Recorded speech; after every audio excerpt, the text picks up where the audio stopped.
Kalau cuma Jokowi aja mah kecil. Jokowi tidak pernah berjuang untuk demokrasi. Seumur hidup dia cuma nyari duit doang gitu loh. Karena demokrasi dia punya kesempatan jadi presiden. Tapi begitu berkuasa, pelan-pelan demokrasi dipreteli. Lembaga-lembaga penguat demokrasi, KPK, zaman Gus Dur kita mulai, undang-undangnya jadi zaman Mega, dia pretelin di sana. Hukum dipreteli, DPR dibikin semua kayak taman kanak-kanak semua. Manut doang, ini merupakan presiden paling boros dalam sejarah Indonesia. Mbak Mega bagus sekali, dia taat azas, nggak boleh perpanjangan, dia roasting Jokowi, itu roasting paling canggih tuh. Ya, tapi jangan lupa, saya kenal Jokowi, kenal Luhut Panjaitan. Mereka nggak bakal berhenti, tetap bakal merancang sesuatu. Ya. Jadi orang yang tidak pernah berjuang untuk demokrasi, menikmati manfaat demokrasi, begitu berkuasa dia pretel, sangat anti intelektual. Wong ijazahnya aja dipertanyakan. Palsu apa enggaknya saya nggak tahu.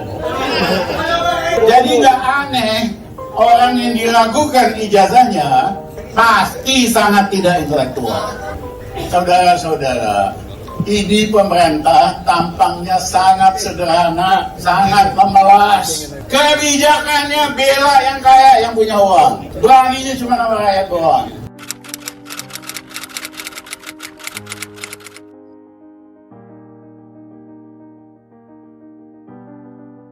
Tugas negara itu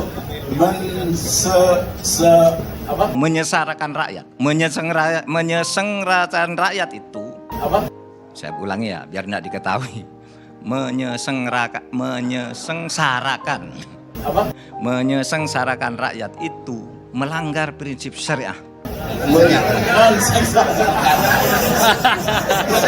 Ini bisa ada masalah nih.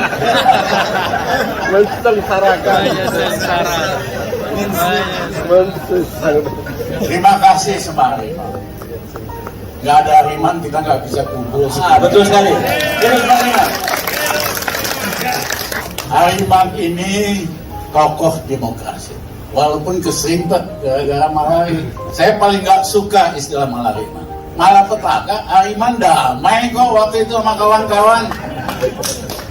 Cuman demo doang ke istana. Tapi tentara organisir kerusuhan yang namanya Malari, Ali Murtopo, yang bakar-bakaran, yang disalahin mahasiswa. Jadi kalau bisa ke-50 diganti lah, jangan Malari istilahnya. Nanti kita pikirkan. Ya, jangan Malari, malapetaka. Bukan malapetaka kok. Kawan-kawan memperjuangkan Indonesia yang demokratis. Bahwa kemudian ada operasi counter intelligence buat bakar-bakaran Pasar Senen, itu nggak ada hubungan sama Hariman. Memang setiap ada gerakan yang berarti diciptakan kerusuhan supaya justifikasi untuk mempertahankan kekuasaan. Nah, hari ini tema kita, Bursa, jangan lupa demokrasi. Teman-teman yang di sini mengerti, tahu, dan langsung nggak langsung berjuang untuk demokrasi. Sebetulnya segini aja udah cukup. Kalau cuma Jokowi aja mah kecil. Nah, ini mulai. Saya ada penjelasan ini. Nah, Jokowi tidak pernah berjuang untuk demokrasi. Seumur hidup dia cuma nyari duit doang gitu loh. Karena demokrasi dia punya kesempatan jadi presiden. Tapi begitu berkuasa, pelan-pelan demokrasi dipreteli. Indeks demokrasi turun 30 poin lebih.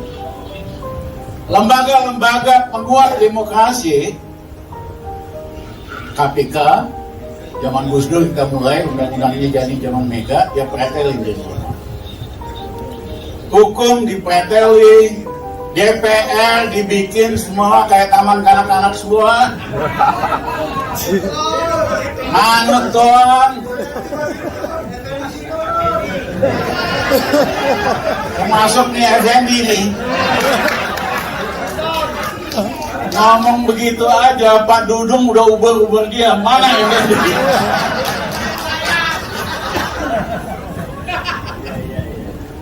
Nah, ini waktunya kita lakukan sesuatu. Mbak Mega bagus sekali. Dia taat azas, nggak boleh perpanjangan. Dia roasting Jokowi. Itu roasting paling canggih tuh. Ya, lu tuh nggak ada apa-apanya. Jangan mentang-mentang kuasa, pengen nambah lagi dan sebagainya dan sebagainya. Aku kagum melihat Mbak Mega bisa roasting, ngalahin Ratu roasting tuh yang alhamdulillah, takdir. Ya. Iya, tapi jangan lupa saya kenal Jokowi, kenal Luhut Panjaitan. Mereka nggak bakal berhenti, tetap bakal merancang sesuatu. Ya. Jadi orang yang tidak pernah berjuang untuk demokrasi, menikmati manfaat demokrasi, begitu berkuasa dia predator. Yang kedua, sangat anti intelektual. Istilahnya Yudi Latif. Hah?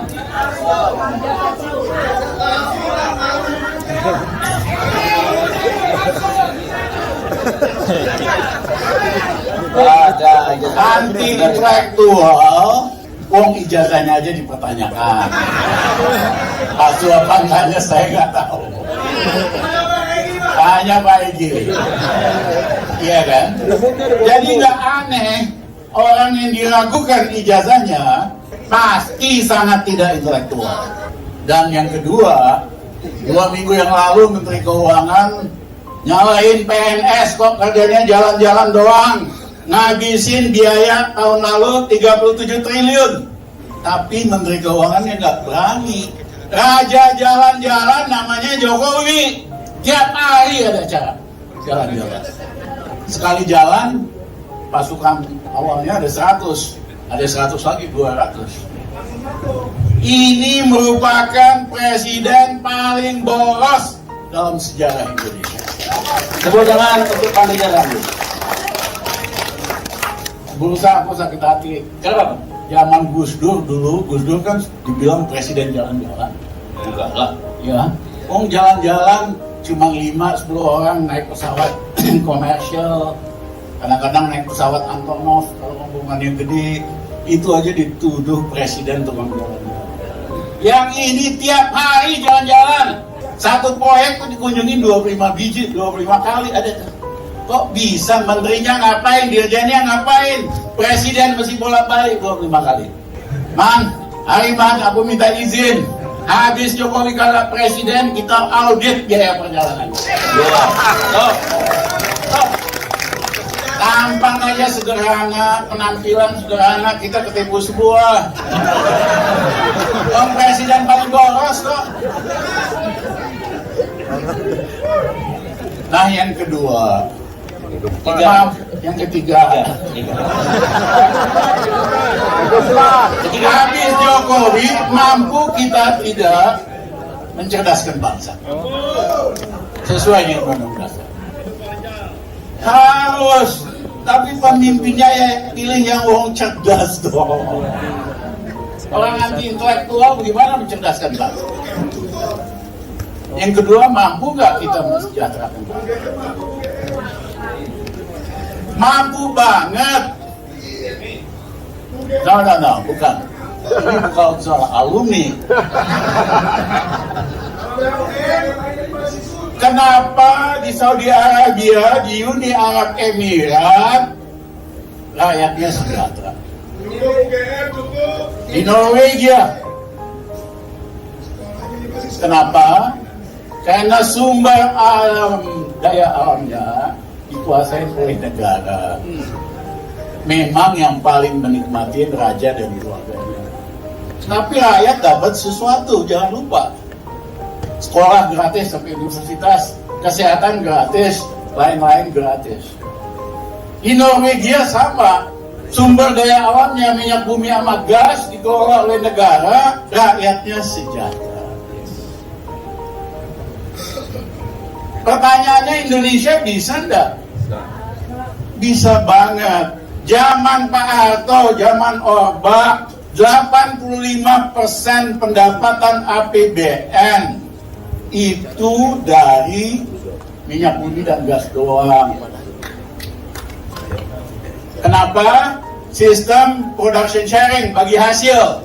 Setelah dipotong ongkos-ongkos, untungnya dibagi, negara dapat 85%, swastanya asing sama domestik dapat 15%. Itulah kenapa Orba bisa membayar bikin puskesmas, SD Infres, infrastruktur, dan lain-lain.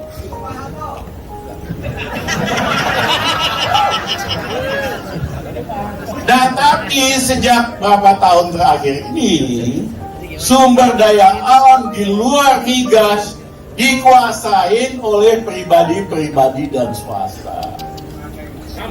Padahal Undang-Undang Dasar 45 Pasal 33 harus dikuasai oleh negara, milik rakyat. Tahun lalu Jumbo, orang paling kaya di Indonesia namanya Lee Tukuo, orang Malaysia, warga negara Malaysia. Tahun lalu dia tidur aja, harta kekayaannya naik 147 triliun. Kenapa? Harga batu bara naik dari $60 ke $300.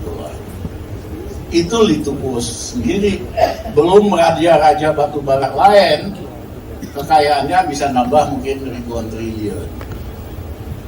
Nah, di negara-negara lain termasuk masyarakat kapitalis, kalau ada keuntungan dadakan atau windfall profit dipajakin 40% bisa-bisa. Di Amerika, di Inggris. Kebayang nggak? Kalau kita perlakukan undang-undang itu, pajak tambahan karena keuntungan dadakan, wong dia tidur-tiduran aja. Dari si Lituku aja kita udah bisa dapat 60 triliun. Dari yang lain-lain kita bisa dapat 1000 triliun. Tapi ini pemerintah nggak pernah berani pajakin oligarki. Oligarki dikasih tax holiday, dikasih tax amnesty. Beraninya cuma sama rakyat doang. Naikin pajak. Ingat nggak PPN? Tadinya maunya 15% kan? Begitu kawan-kawan Timbe semua, Antoni Timbe, takut ya, mundur ke 11%. Ini pemerintah selalu kasih ide, kalau nggak ada yang protes, dia laksanakan.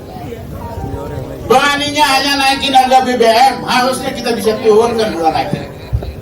Beraninya naikin tarif listrik, sehabis Jokowi kita turunin tarif listrik ke 2 tahun sebelum yang lalu. Sehingga rakyat ada uang di kantongnya. Kita turunin harga gas, LPG, dan sebagainya. Saudara-saudara, ini pemerintah tampangnya sangat sederhana, sangat memelas. Kebijakannya bela yang kaya, yang punya uang. Beraninya cuma sama rakyat doang. Saudara-saudara, nggak bakal bisa ini orang ngatesin krisis. Kan sesumbar, perlu diperpanjang, karena tahun depan bakal krisis. Seolah-olah dia bisa nyelesain krisis. Kagak bisa, man. Kasih tahu Luhut Panjaitan. Oke? Nggak punya skill. Tidak ada keberpihakan. Titip juga sama Hidayat. Hidayat itu temannya Luhut Panjaitan.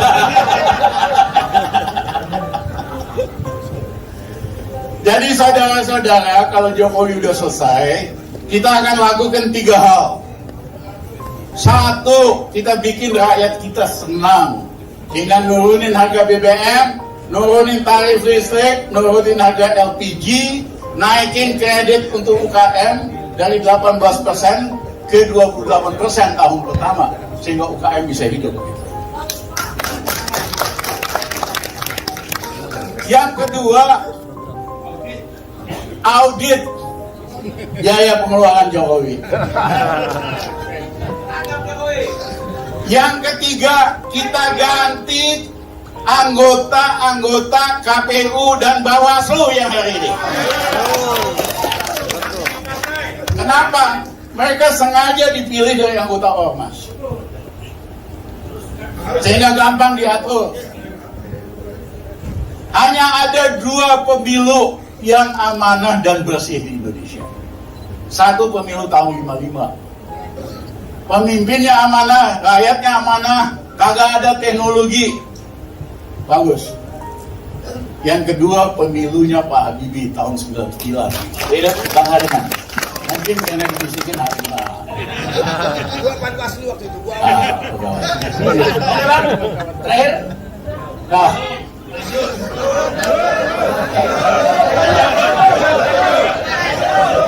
Kenapa pemilu Habibie sukses? Anggota KPU, Bawaslu, wakil dari partai-partai, sehingga mereka bisa saling intip, saling awasi. Ketuanya orang yang bobotnya bagus, yaitu Houdini sama Bang Buyung. Jadi habis Jokowi jatuh, kita ganti KPU sama Bawaslu. Yang kedua, kita turunkan Refli threshold jadi 0. Threshold itu hanya bisa diturunkan satu dengan demo kayak Refli tadi. Yang kedua, Jokowi kita ganti secepatnya gitu. Ribet amat.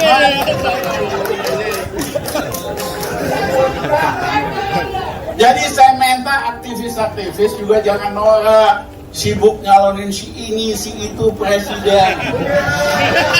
Ampunan punya lu semua. Karena yang rusak ini sistemnya. Ya, misalnya Bursa mau jadi gubernur, dia kan masih bayar upeti kepada partai politik 100 miliar lebih. Iya kan? Pasti dia nggak punya uang. Akhirnya dia minta sama Bandar sama Cukong. Hidup Bandar. Gua lempar loh.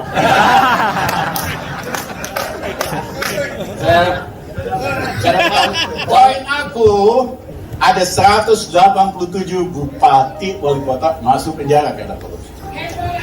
Ada 24 dari 32 gubernur masuk penjara karena korupsi. Kenapa? Karena sistem bandarisme ini. Jadi kita benahin dulu sistemnya.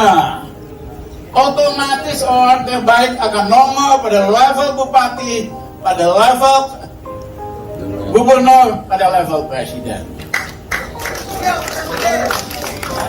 Hasil politik pencitraan itu hasilnya presiden kayak Jokowi. Masa mau diterusin? Tadi dapat KW2 nya Jokowi, namanya Ganjar gitu loh. Udah Jokowi payah dapat KW2 nya gitu. Jadi kita benahin dulu sistemnya zero threshold, sehingga nggak perlu lagi bayar upeti. Yang terbaik akan nongol. Ya, kita kembalikan ke Undang-Undang Dasar 45 yang pasal 32. Ya kan? Sehingga rakyat Indonesia bisa dapat pendidikan gratis sampai universitas, bisa dapat kesehatan gratis, bisa dapat wifi gratis. Ini negara paling kaya se-Asia Tenggara.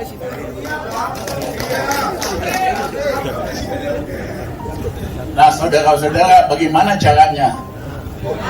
Man, gampang banget, man. Ini aja kita gerakin, selesai sebarang.